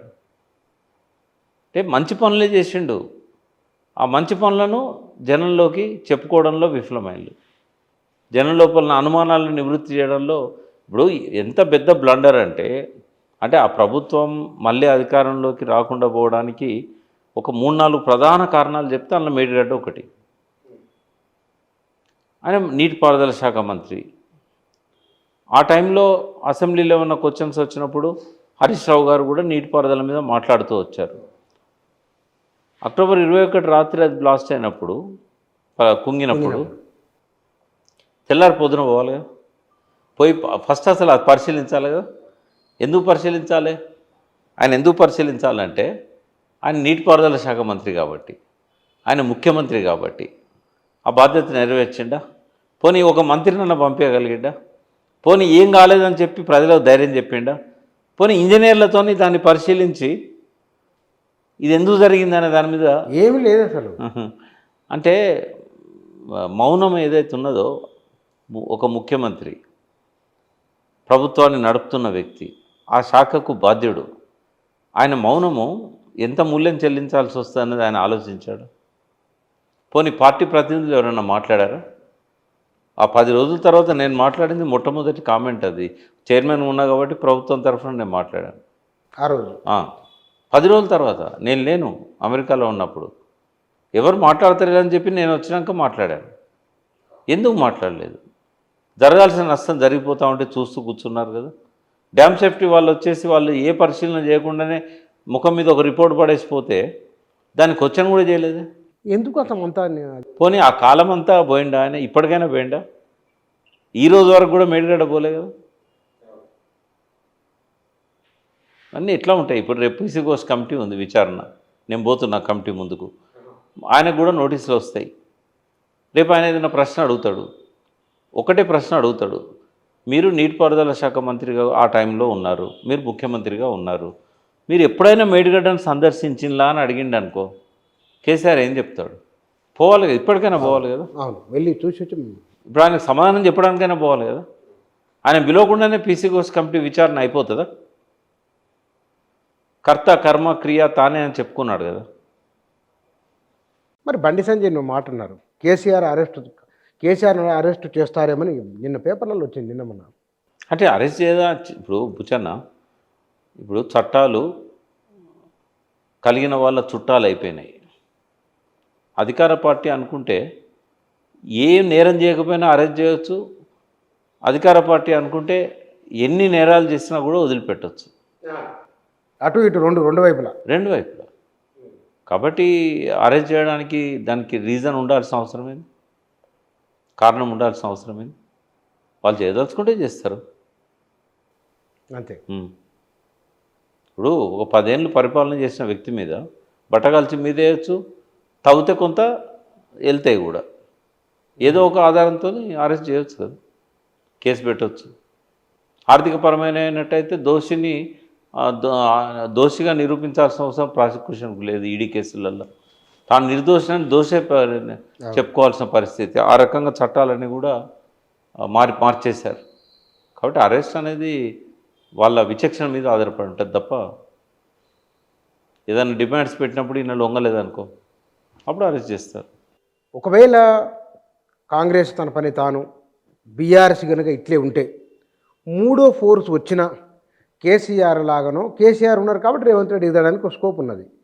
ఇప్పుడు ఆ క్యాపబిలిటీ ఉన్న వాళ్ళు కనబడుతున్నారా? వాతావరణం ఇంతకన్నా కొంత అటు ఇటు కూడేయడమా ఉండవచ్చు కాంగ్రెస్ పార్టీలో. మరొక ఫోర్స్ వస్తే కనుక మూడో శక్తి బాగా అసంతృప్తి ఉంది బీసీలలో. అది చాలదా? ఇప్పుడు తెలంగాణ ఉద్యమంలోకి రాకముందు కేసీఆర్ ఎంతమంది తెలుసు? ఫ్యూ, తక్కువ. మీకు ఒక మాట చెప్తా. జయశంకర్ సారు నాకు ఫోన్ చేశాడు అమెరికాలో నాడు. ప్రకాష్, నాకు ఈ చంద్రశేఖర్ అంటే ఎవరో ఫోన్ చేసిండు, ఆయన నేను మంత్రిగా పనిచేసిన అన్నాడు, ఆర్టీసీ ట్రాన్స్పోర్ట్ మినిస్టర్గా చేసిన చంద్రబాబు గవర్నమెంట్లో అన్నాడు, ఎంత యాద్ చేస్తున్నా ఆయన ముఖం నాకు గుర్తొస్తలేదా, నీకు తెలుసా ఈ చంద్రశేఖర్ ఎవరు అన్నాడు. మీకు తెలుసా మరి అప్పుడు? అయితే నేనన్నా, నేను ఒక్కసారి ఆయన ఛాంబర్ పోయినా సార్, ఆయన లేడు ఆ రోజు, నాకు కూడా తెలియదు అన్నాను నేను. ఆ, అంటే మెదక్ జిల్లాకే పరిమితమైంది ఆయన. ఆయన మంత్రి ఉన్నా కూడా తెలుగుదేశం పార్టీ సర్కిళ్ళల్లో ఆయన తెలుసు. టీడీపీలో తెలిసింది. ఆదిలాబాద్ నుంచి శ్రీకాకుళం దాకా తెలుసు, ఎందుకంటే క్లాసులు చెప్పేవాడు. ఎట్ ది సేమ్ టైం ఆ పార్టీలో మంత్రిగా ఉన్నాడు కాబట్టి అట్లా కూడా వాళ్ళకి తెలుసు. కానీ ఒక మంత్రిగా రాష్ట్రాన్ని ప్రభావితం చేయగలిగిన క్యారెక్టర్ అయితే ఆ రోజు ఆయన ఎస్టాబ్లిష్ చేయలేకపోయాడు. తెలంగాణ ఉద్యమంలోకి వచ్చినాక తెలంగాణ ఆయన లేపింది కదా. ఇప్పుడు 90% ప్రజలకు రాష్ట్రంలో అదర్ దెన్ మెదక్ ఆయన పరిచయం అయింది తెలంగాణతో. 2001 తర్వాతనే పరిచయం అయింది. మరి బీసీ నాయకులు కూడా అట్లే ఎదుగుతారు కదా. అది తెలంగాణ అనివార్యత. బీసీలకు కూడా అనివార్యత సృష్టించాలి. ఉన్నది వ్యాక్యూమ్, కానీ వాళ్ళకి ఏం అన్యాయం జరుగుతుందో వాళ్ళకి చెప్పేవాళ్ళు లేడు, దాని మీద రీసెర్చ్ చేసిన వాళ్ళు లేరు. అప్పుడు కూడా ఏం రీసెర్చ్ ఉండే. ఇప్పుడు కేసీఆర్ గారు వచ్చే ముందు మేము ఒక 4 ఏళ్ళు జయశంకర్ గారి నేతృత్వంలో నేను, విఠలు, పాశం యాదగిరి, గద్దరు, మేమందరం కూడా బాగా గద్దర్ అయితే ఒక పాట రాయడానికి ఎన్నో గెజిటీర్లను బయటికి తీసుకొచ్చి చదివిండు. ఆయనకు పాశం యాదగిరి, ఇన్నయ్య కావలసిన ఫ్యూయల్ ఇచ్చిండ్రు వాళ్ళు, మేము రాసిన వ్యాసాలు. లేకపోతే ఆయనకు కూడా ఒక్కొక్క విషయం మీద పట్టు ఎట్లొచ్చింది. సరే, కొంత ఆయన మార్క్సిస్ట్ లెనినిస్ట్ భావజాలంతో ఉన్నాడు కాబట్టి ప్రతిదాన్ని కీన్గా అబ్జర్వ్ చేశాడు కాబట్టి రాయగలిగాడు. గద్దరు పాటలు లేకుండా మాలాంటి వాళ్ళము కృషి చేయకుండా భావజాల వ్యాప్తి ఎక్కడ జరిగింది? ఎన్నో వందల ఆర్టికల్స్ రాశాం కదా కేసీఆర్ గారు రాకముందే. అంతా జరిగిన తర్వాత కదా. అయితే మేము ఎంతైనా ఒక చదువుకున్న వాళ్ళ సెక్షన్కే పరిమితమైనాం. గద్దర్ పాటలు కొద్దిగా పోయినాయి ప్రజల్లోకి, జనసభ, మహాసభ ఇట్లాంటి కొన్ని జనాల్లోకి తీసుకెళ్ళగలిగాయి వామపక్షవాదులు. బట్ మెయిన్ స్ట్రీమ్లో అందరినీ కూడగట్టింది కేసీఆర్ గారు. ఆ కేసీఆర్ గారు లాగా బీసీ నాయకులు కూడా జనంలోకి భావజాల వ్యాప్తి చేసినట్టయితే ఒక కదలిక వస్తుంది. అది వచ్చిన తర్వాత యాచించే స్థాయి నుంచి శాసించే స్థాయికి తెలంగాణ ఎట్లా పోయిందో బీసీలు ఎట్లా పోతారు. ఇందాక మీరు అన్నారు ఆశ ఉండాలి, అంచనా ఉండాలి అన్నారు కదా. చూద్దాం, ఇది ఆశించడము, అంచనా వేసుకోవడము. బహుశా రాబోయే రోజులలో ఈ పరిణామాలు ఇట్లే కొనసాగితే కనుక తెలంగాణ రాజకీయం ఎట్లా ఉండవచ్చు. బీజేపీ ఒకవైపున, నరేంద్ర మోదీ వారు ఊరుకోరు, ఏదో ప్రయోగం చేద్దామనుకుంటారు. కేసీఆర్ ఇట్లే ఉండి కొంత మారుతాను. మీ అంచనా ప్రకారం ఎట్లా తెలంగాణ రాజకీయం ఉండవచ్చు? కేసీఆర్ బయటకు వస్తాడని నేను అనుకుంటున్నాను. కేసీఆర్ బయటకు వస్తాడు. ఈ అసెంబ్లీ సెషన్ పోయినా కూడా నెక్స్ట్ అసెంబ్లీ సెషన్ నాటికి ఆయన బయటకు వస్తాడు, ప్రజల్లోకి వెళ్తాడు. మళ్ళీ జరిగిన తప్పులు ఏవైతే ఉన్నాయో కొద్దిగా అన్యమనస్కంగానైనా ఆయనకి ఇష్టం లేకపోయినా కొన్ని ప్రజలకు చెప్పాల్సి వస్తుంది. ఇక పార్టీ కూడా ఒత్తిడి తెస్తుంది ఆయన మీద. అందరు పోతున్నారు కాబట్టి కనీసం ఇప్పుడైనా ఆయన రియలైజ్ అయ్యి బయటకు వచ్చి మళ్ళీ ప్రజాక్షేత్రంలో కనుక ఒక్కటి చెప్పగలుగుతా కూర్చొని, as on today. Revanth Reddy ముఖ్యమంత్రి కావచ్చు, చాలామంది మంత్రులు కావచ్చు, చాలామంది వదిలిపెట్టిపోవచ్చు, కానీ నంబర్ 1 పొలిటికల్ ఫిగర్ ఎవరంటే ఈనాటికి కూడా కేసీఆర్ తెలంగాణలో. ఆయన ఇవాళ కేవలం ఒక ప్రతిపక్ష నాయకుడు కావచ్చు, ఎమ్మెల్యే కావచ్చు, బట్ ఆయనకున్న ఫాలోయింగ్ ఇప్పుడున్న ఎవరికీ లేదు. ఆయన మాటకి ఇప్పటికి కూడా ఆయన ఒక గంట సేపు ఛానల్లో కూర్చుంటా అంటే అన్ని ఛానళ్ళు మూతపడతాయి, ఆ ఛానలే చూస్తూ ఉంటారు జనం అంతా. ఎక్కడికైనా పోయిండు అనుకో ఇప్పటికి 1000 మంది మళ్ళీ ఆయన చుట్టూ మూగుతారు. ఆయన ఏ హోటల్ దగ్గర ఆగినా కూడా ఒక గంట సేపట్లో 1000 మంది పోగవుతారు అక్కడ. అంటే క్రౌడ్ పుల్లర్ ఇప్పుడు మళ్ళీ ఆయనే, ఇవాళ క్రౌడ్ పుల్లర్ ఇంకా ఆయనే. కాబట్టి ప్రజాక్షేత్రంలో ఆయనకు తిరుగులేని ఫాలోయింగ్ ఉంది. బట్ దాన్ని ఉపయోగించుకోవాలి, దాన్ని పాజిటివ్గా మలుచుకోవాలి.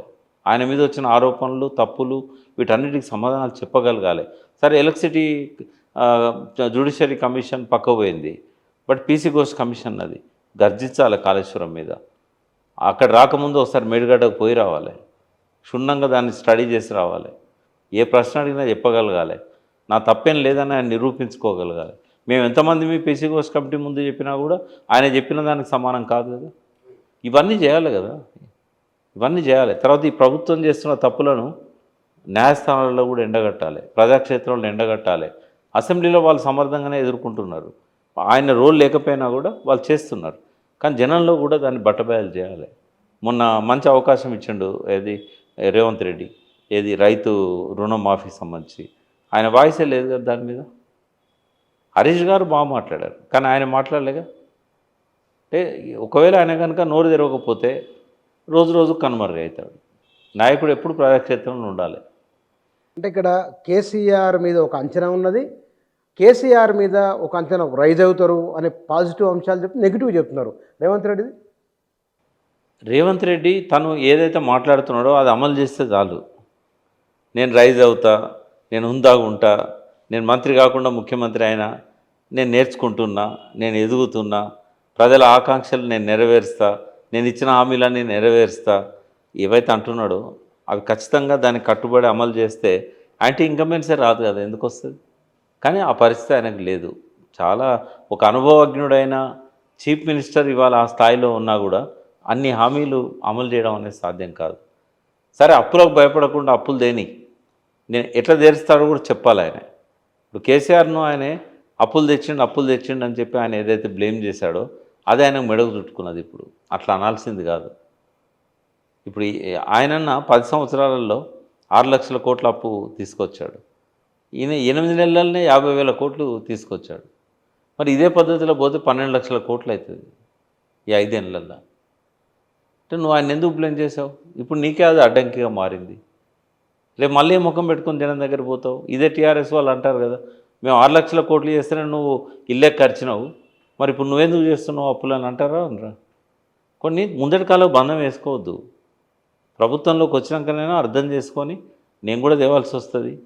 ఇంకోటి ఏంటంటే రియల్ ఎస్టేట్ అనేది ఒక పెద్ద వనరు తెలంగాణకు, ఇది ఆర్థికంగా అది కుదేలైపోయింది. ఇప్పుడు కుదేలా అసలు నడుస్తలేదు. కొన్ని లక్షల కోట్ల స్క్వేర్ ఫీట్ ఏరియా అమ్ముడు పోకుండా పడి ఉన్నది. ఇప్పుడు అందరూ ఆందోళన చెందుతున్నారు. ఏ కారణంలో కూడా నీకు రియల్ ఎస్టేటు ఎందుకు ఎందుకు ఇప్పుడు మీరు ఒకసారి మీ ఛానల్ తరఫున కొన్ని రిజిస్ట్రేషన్ ఆఫీసెస్ ఎక్కడైతే బాగా రియల్ ఎస్టేట్ జరిగిందో ఇటు వెస్ట్ వదిలిపెట్టండి. వెస్ట్లో ఎప్పటికీ ఉంటుంది ఫైనాన్షియల్ డిస్ట్రిక్ట్, ఇటు ఎప్పటికి ఉంటుంది రిజిస్ట్రేషన్, కూకట్పల్లి ఇదంతా. బట్ 4 దిక్కులో మీరు చూడండి రిజిస్ట్రేషన్ రెవెన్యూ తగ్గిపోయిందిగా బాగా. రీజన్ ఏంది? ఇప్పుడు నువ్వే అప్పులపాలైనా అంటే ఎవడు కొంటాడు? ఇక్కడ పెట్టుబడులు ఎవడు పెడతాడు? నీకు పెట్టుబడులు పెట్టడానికి వచ్చేవానికి ప్రభుత్వం స్థిరంగా ఉంటుంది. రెండవది ఇక్కడ ఆర్థికంగా వీళ్ళు చేయగలుగుతారు, మనకేమన్నా ఫెసిలిటీస్ ఇవ్వాలని చెప్పి వాళ్ళు ప్రకటిస్తున్నారు, ఇవ్వగలుగుతారు. ప్రభుత్వం నుంచి కొంత ఎక్స్పెక్ట్ చేస్తారు. ఇవాళ నిన్న కూడా నేను మళ్ళా అహ్మదాబాద్ పోయినాను. మోడీ అక్కడ ధోలేరా అనే ఒక సిటీ కడుతున్నాడు. సెమీ కండక్టర్స్ అనేది ఇప్పటిదాకా ఇండియాలో మ్యానుఫ్యాక్చరింగ్ లేదు. మొత్తం బిజినెస్లో 50% తైవాన్ది ఉంటే రిమైనింగ్ 50% జపాన్వి ఉండే. 91,000 కోట్ల సెమీ కండక్టర్ ఇండస్ట్రీకి దాదాపుగా 70% సబ్సిడీస్ కేంద్ర ప్రభుత్వం నుంచి 50%, గుజరాత్ రాష్ట్ర ప్రభుత్వం నుంచి 20%. 70% అంటే 65-67 కోట్ల డబ్బు ప్రభుత్వం నుంచి ఇచ్చినాక ఇండస్ట్రీస్ రావా? బ్రహ్మాండంగా. మరి ఇక్కడ ఇనిషియేటివ్ ఏది? అది ఇస్తేనే కదా నీకు ఇండస్ట్రియలిస్టులు వచ్చేది.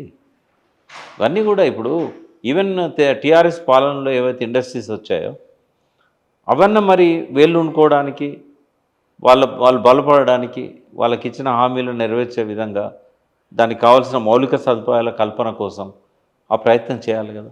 అది జరగడం లేదు. లేనప్పుడు ఒక హోప్ ఎట్లా వస్తుంది ఇండస్ట్రియలిస్టులకు? ఎట్లా వస్తారు? 8 నెలలు టూ అర్లీయే. కానీ ఆ ప్రాసెస్ కంటిన్యూ కావాలి కదా. ఆయనే అంటాడు కదా న్యూక్లియర్ చైన్ రియాక్షన్ గవర్నమెంట్ అనేది అంటాడు కదా. మరి నువ్వు ఆ చైన్ రియాక్షన్లో భాగంగా నువ్వు ఎందుకు తారుమారు చేసావు? ఫార్మాసిటీని ఎందుకు అక్కడ తీసేసావు? సరే కాలుష్యం యాంగిల్లో చూసినప్పుడు ప్రభుత్వం బాధ్యత తీసుకుంటుందని కేసీఆర్ చెప్పిండు. ఆ ఒక్క యాంగిల్ చూడకుండా ప్రపంచంలోనే ఫార్మాకు ఒక హబ్బుగా తెలంగాణ చేయాలనే కేసీఆర్ గారి ఆ లక్ష్యం ఏదైతే ఉన్నదో దాన్ని మొదట్లోనే గండి కొట్టినావు కదా. అక్కడ ఒక న్యూయార్క్ సిటీకి నేను చేస్తాను అన్నావు. మరి ఫైనాన్షియల్ డిస్ట్రిక్ట్లను ఇవాళ అంతస్తులు ఖాళీగా ఉన్నాయి అమ్ముడు పోక. ఇంకో న్యూయార్క్ సిటీకి ఎక్కడ స్కోప్ ఉంటుంది? జాగా ఉన్నంత మాత్రాన న్యూయార్క్ సిటీ అవుతుందా? బిల్డర్స్ రావాలి, కన్స్ట్రక్షన్ చేయాలంటే ఎంప్లాయ్మెంట్ జనరేట్ కావాలి, ఆర్థిక వనరులు పెరగాలి, మౌలిక సదుపాయాలు పెంచాలి. ఇంకో పక్కన అక్కడ ఆడలేదు చూడలేదు, ఇంకో పక్కన తుర్కపల్లిని స్మార్ట్ సిటీ చేస్తానని అమెరికాలో పోయి ప్రకటిస్తుంది. తుర్కపల్లి దగ్గర భూమే లేదు నువ్వు ప్రభుత్వం తీసుకుందామంటే. ఆ ఉన్న షెడ్యూల్లోనే ఇండస్ట్రీలు రాలేదు. ఆ కేటీఆర్ కృషి వల్ల జినోమ్ వ్యాలీ అదంతా కూడా 7 దశలకు పోయింది, అది 7th ఫేజ్ పోయింది. బట్ ఇప్పుడు ఇంకా ఎక్స్పాన్షన్ కాడ స్కోప్ ఏది నీకు? అంటే ఊరికే మాటలు వదిలిపెడుతున్నాడు స్టడీ లేకుండా. తను రియల్ ఎస్టేట్లోకి వెళ్ళి వచ్చాడు. మరి ఏ రంగం మీద పట్టున్నా లేకపోయినా రియల్ ఎస్టేట్ మీద పట్టు ఉండాలి కదా. మరి నువ్వు ముఖ్యమంత్రి అయినాకనే కదా రియల్ ఎస్టేట్ దెబ్బతిన్నది. రేపు ఎల్లుండో సూసైడ్ స్టార్ట్ అవుతాయి. ఎందుకంటే బాగా ధరలు పెరుగుతున్నాయి కదా అని కొనిపెట్టుకున్నారు. ఇప్పుడు కొన్న ధరకు అమ్ముదామంటే కూడా వాళ్ళకు పోతలేవు. వాళ్ళు ఇచ్చిన అడ్వాన్సులు క్యాన్సిల్ అవుతాయి, రిజిస్ట్రేషన్లు జరిగాయి. ఆలోచించాలి కదా ఇదంతా. ఒక ముఖ్యమంత్రి కాబట్టి ఎవడు పట్టించుకుంటాడు? ప్రతిరోజు పేపర్లలో హెడ్డింగ్స్ వస్తున్నాయి, రైతులు చచ్చిపోతున్నారు, ఒకరు ఇద్దరు ప్రతిరోజు బలవన్ మరణాలు పాల్పడుతున్నారు. భరోసా ఇచ్చే మాటలు ఏవి నీ దగ్గర నుంచి? కౌలుదారులకు నువ్వు రుణం ఇది ఇస్తా అన్నావు, రైతు బంధు. మరి రైతు భరోసా కౌలుదారులకు ఇప్పుడు ఇచ్చినావా? లిస్ట్ ఉందా నీ దగ్గర కౌలుదారులది? ధరణిని ఎటు కాకుండా మధ్యలో ఆపేస్తుంది. దానివల్ల కూడా ఇప్పుడు అమ్మలేని కొనలేని పరిస్థితి వచ్చాయి. ఇవన్నీ కనబడుతున్నాయి కదా. ఇవన్నీ ఇట్లా ఉంటే రేవంత్ రెడ్డి ఎట్లా యాంటీ ఇన్కంబెన్సీ రాకుండా ఎట్లా ఆపుకోగలుగుతాడు? చూద్దాం sir. Thank you very much. వాస్తవానికి 2 పార్టీలకు సంబంధించింది భవిష్యత్తు ఎట్లా ఉంటుంది, రాజకీయ భవిష్యత్తు అంటే వాస్తవానికి ఇటు కేసీఆర్, ఇటు ప్రస్తుత ముఖ్యమంత్రి రేవంత్ రెడ్డి, ఇద్దరి రాజకీయ భవిష్యత్తు ఏమిటి, ఇద్దరి ముందున్న సవాళ్ళు ఏమిటి, ఇద్దరి సవాళ్లకు పరిష్కారంగా ప్రత్యామ్నాయాలు ఏమిటి, ఇవన్నీ కూడా వారు చాలా స్పష్టంగా చాలా విషయాలు వాస్తవం టీఆర్ఎస్ భవిష్యత్తు ఎట్లా ఉంటుంది అనేదో చర్చ మొదలై టీఆర్ఎస్, బీజేపీ, కాంగ్రెస్ ఈ 3 రాజకీయ పార్టీల భవిష్యత్తు ఒకవేళ 3వ ఫోర్స్ వస్తే కనుక అది ఎట్లా ఉండవచ్చు, ఎట్లా ఉండే అవకాశం, ఇట్లాంటి చాలా లోతైన విషయాలు వీటన్నింటిపైన వారి అభిప్రాయాలు ఇవి. Thank you.